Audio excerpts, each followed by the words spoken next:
اما بعد فاعوذ باللہ من الشیطان الرجیم بسم اللہ الرحمن الرحیم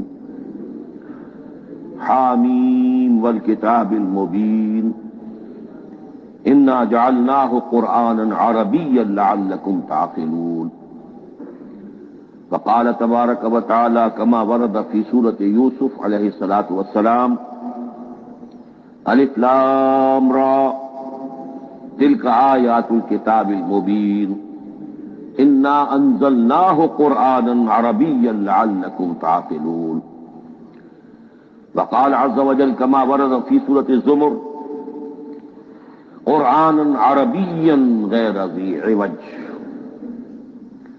وقال جل وعلا كما ورد في أول سورة الكهف الحمد لله الذي أنزل على عبده الكتاب ولم يجعل له عوجا صدق الله العظيم رب اشرح لي صدري ويسر لي أمري واحلل عقدة من لساني يفقهوا قولي۔ تعارف قرآن کے ضمن میں جو مباحث پہلی نشست میں مکمل ہو چکے ہیں اس میں ایک کمی رہ گئی تھی، اس کو پورا کر لیجئے۔ قرآن مجید کی 2 آیات کے بارے میں یہ روایت موجود ہے صحیح مسلم میں حضرت عبداللہ ابن مسعود رضی اللہ تعالی عنہ سے کہ سورہ بقرہ کی آخری 2 آیات حضور کو شب معراج میں عطا ہوئی ہیں، وہ زمین پر نازل نہیں ہوئی بلکہ حضور نے آسمان پر پہنچ کر ان کو حاصل کیا ہے۔ یہ امت کے لیے شب معراج کے تحفے کے طور پر یہ 2 آیتیں۔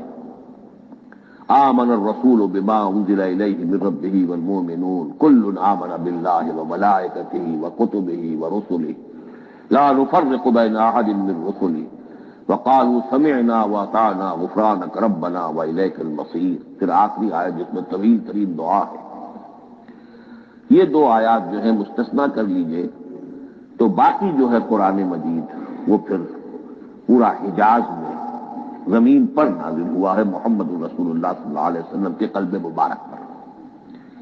اب جو اگلی بحث ہے اس تعارف ہے قرآن کے ضمن میں، قرآن کی زبان کون سی ہے؟ یہ سب جانتے ہیں عربی زبان ہے، لیکن کون سی عربی؟ عربی کوئی ایک نہیں ہے۔ جیسا کہ آپ کو معلوم ہے کہ ایک زبان ہوتی ہے تو اس کے ڈائلیکٹس ہوتے ہیں۔ پنجابی زبان کے نہ معلوم کتنے ڈائلیکٹس ہیں، بنگلہ زبان کے نہ معلوم کتنے ڈائلیکٹس ہیں، پشتوں کے کتنے ڈائلیکٹس ہیں۔ عربی زبان کے اس وقت پورے عالم عرب کے اعتبار سے تو دیکھیے تو ہر ملک کا جو ہے اپنا لہجہ ہے اور ان کے اپنے انداز ہے۔ تو خود نزول قرآن کے وقت بھی پورے جزیرہ نمائے عرب میں کوئی ایک زبان نہیں تھی، زبان ایک تھی لیکن اس کے لہجے مختلف تھے، الفاظ مختلف تھے۔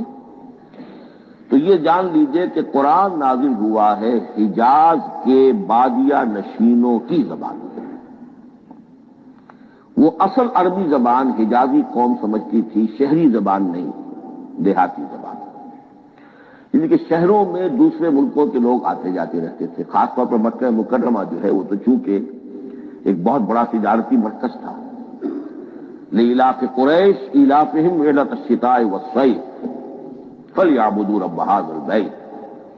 ان کے قافلے جاتے تھے، آتے تھے، دوسرے تاجر بھی آتے تھے، تو ظاہر بات ہے کہ شہروں کے اندر تو پھر زبان جو ہے وہ مکسڈ ہو جاتی ہے، خالص نہیں رہتی۔ یہی وجہ ہے کہ قریش کے جو شریف گھرانے تھے، اونچے گھرانے تھے، وہ اپنے بچوں کو صحرا میں بھیج دیتے تھے کہ ان کی پرورش وہاں ہو، وہاں وہ خالص عربی زبان سیکھیں، ان کی زبان جو ہے پالیوٹڈ نہ ہو۔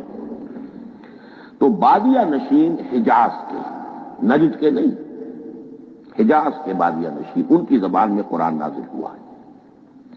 یہ آیتیں اس سے پہلے بھی سامنے آ چکی ہیں سورہ زخرف کی، انا جعلناہ قرآنا عربیا لعلکم تعقلون۔ ہم نے اس اپنے کلام قدیم کو عربی زبان کا جامہ پہنایا ہے۔ انا انزلناہ قرآنا عربیا، یہ سورہ یوسف کی آیات، ہم نے اتارا ہے اسے قرآن عربی بنا کر، قرآنا عربیا لعلکم تعقلون۔ سورہ زمر میں قرآنا عربیا غیر ذی عوج، یہ عربی مبین میں ہے، صاف ستھری دھلی ہوئی عربی زبان جس میں کہیں کوئی ٹیڑھ نہیں ہے، کوئی ایک پیچ نہیں ہے۔ اور یہی پھر سورہ کہف میں جو ایک ترانہ حمد اللہ نے ہمیں سکھایا ہے کہ میرے اس انعام عظیم پر میرا شکر ادا کیا کرو، تو تین الفاظ میں الحمدللہ الذی انزل علی عبدہ الکتاب ولم یجعل لہ عوجا۔ تو یہ عربی مبین جو ہے اگرچہ اصلاً ہے بادیہ نشین حجاز کے، البتہ یہ کہ عرب کے دوسرے قبائل کے بھی ان کی زبانوں کے بعض الفاظ اس میں آئے ہیں۔ اس سے آگے بڑھ کر یہ کہ بعض معرب الفاظ بھی ہیں۔ ہندی زبان کا کوئی لفظ اس نے عربی کا جامہ پہن لیا، فارسی زبان کا کوئی لفظ اس نے عربی کا جامہ پہن، وہ بھی قرآن میں بعض ہیں، استثناءات ہیں یہ۔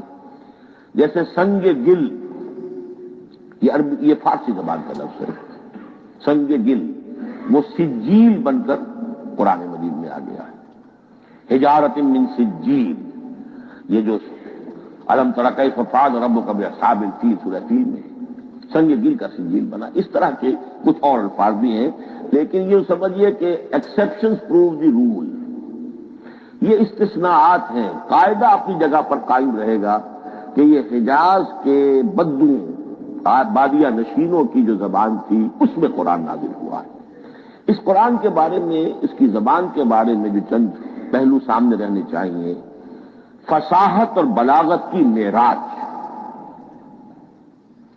یہ میں بعد میں قرآن کے وجوہ اعجاز پر جب بحث کروں گا کہ یہ کس کس اعتبار سے معجزہ ہے، تو وہاں زیادہ تفصیل سے یہ بات آئے گی کہ عربی زبان کی فصاحت اور بلاغت کی معراج ہے۔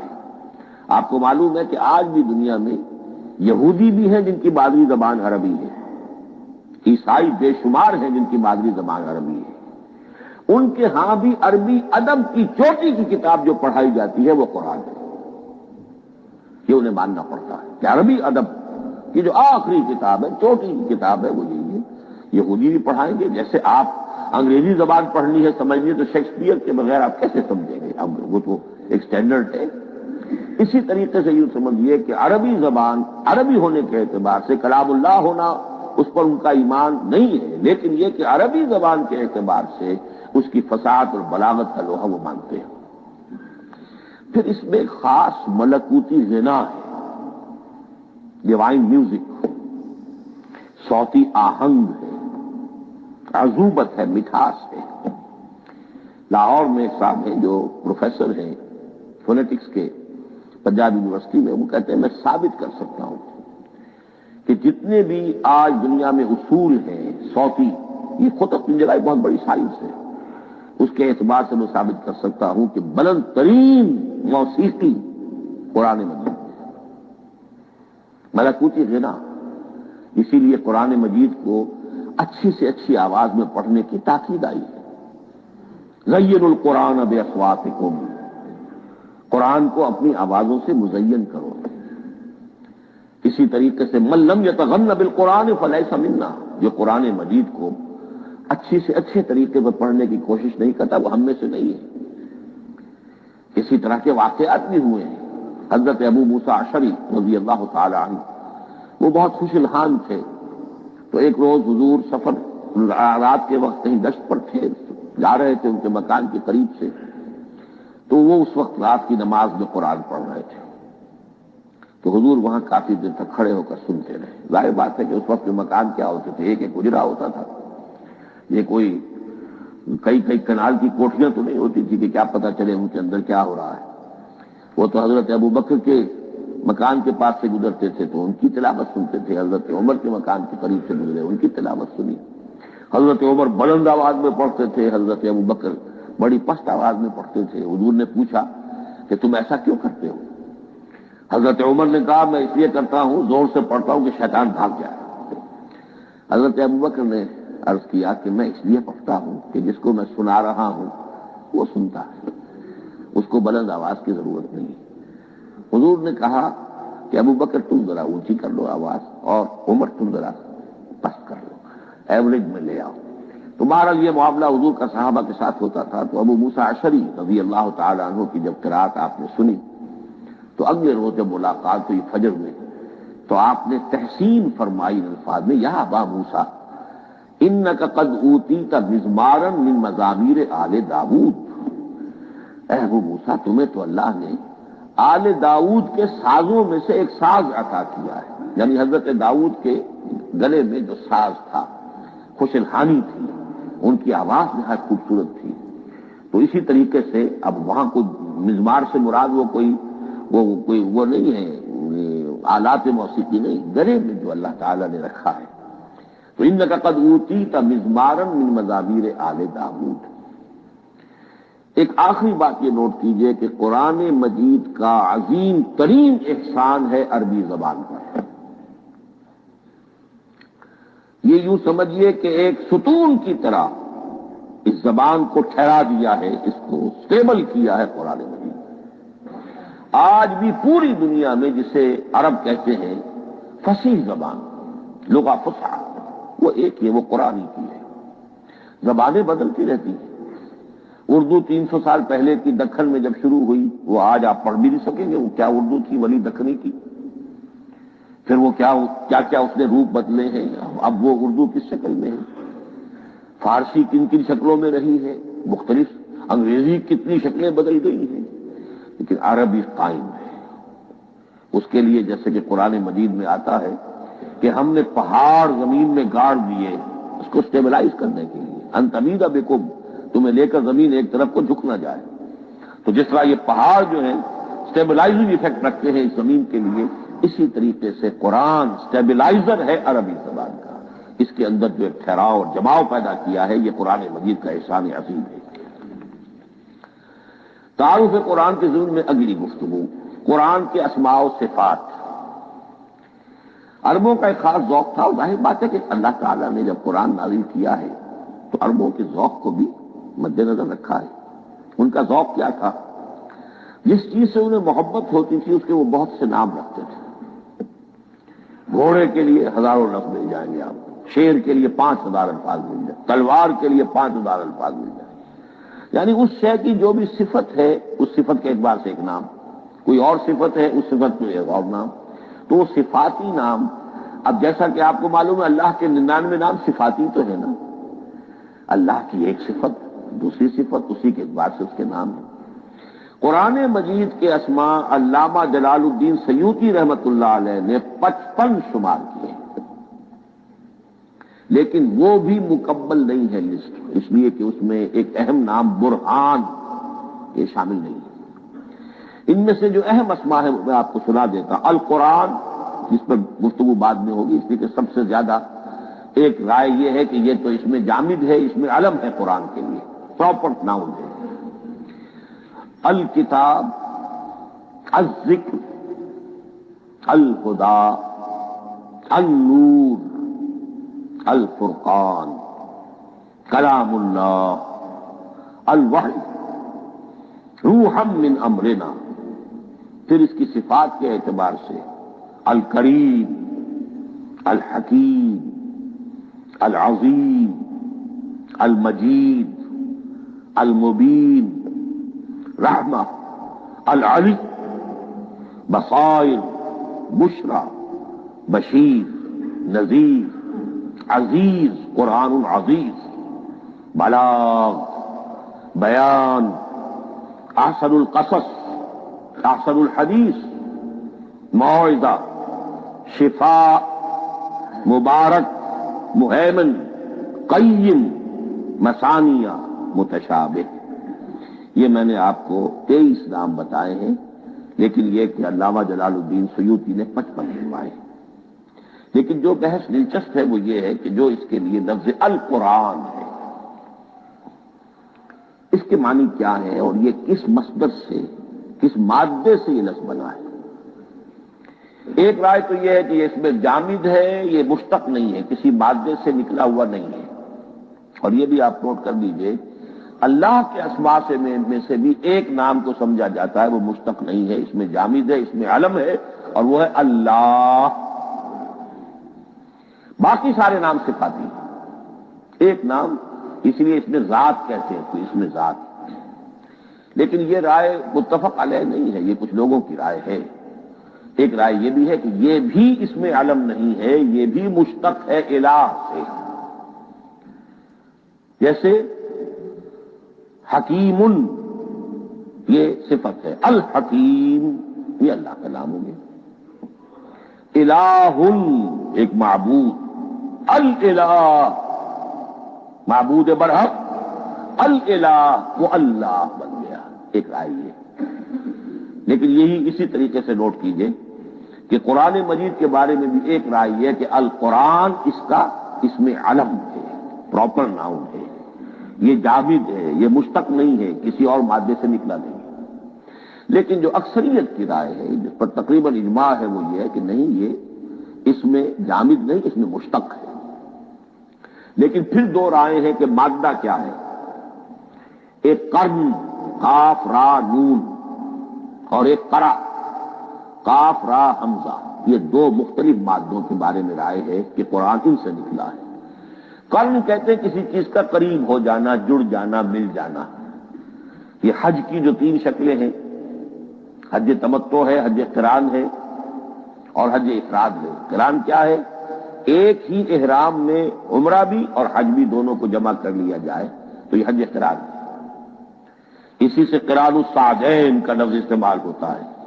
قرینہ اور قرائن جو ہے اسی سے الفاظ۔ امام فرا کی رائے یہ ہے کہ قرن سے یہ قرآن بنا ہے، اس لیے کہ اس میں بھی اللہ تعالیٰ کی آیات جمع ہو گئی ہیں۔ اسی طرح قرأ، قاف را اور حمزہ، اس قرأت کا مصدر بھی بن جاتا ہے، جیسے رجحان، را جیم ہے، رجح سے رجحان، غفران، غفرانک ربنا، پروردگار ہم تیری مغفرت کے خواستگار ہیں۔ اسی طرح قرآن قرأ سے بنا ہے۔ مفعول جو ہے وہ مصدر کے معنی میں آ جاتا ہے، یعنی پڑھی جانے والی شے۔ اور ایک قرأ آتا ہے عربی زبان میں، قرأت الماء فی الحوض، میں نے پانی جمع کر لیا حوض کے اندر، بارش ہوئی میں نے کچھ پانی حوض میں جمع کر لیا، قرأت الماء فی الحوض۔ اسی سے قریہ کا لفظ بنا، قریہ بستی کو کہتے ہیں جہاں لوگ جمع ہو کر رہتے ہیں، قریہ۔ تو اس معنی میں یہ قرآن جو ہے یہ جمع ہے، اللہ تعالیٰ کی صفات اور اللہ کی ذات جو ہے اور اس کی آیات کا جامع ہے۔ یہ ہے لفظ قرآن کی بحث۔ اگلی بحث اور بڑی اہم ہے اور دلچسپ ہے، قرآن کا اسلوب کلام کس کیٹیگری میں فال کرتا ہے؟ قرآن کیا ہے؟ ایک شے کی تو سختی سے نفی کی اللہ نے، یہ شعر نہیں ہے۔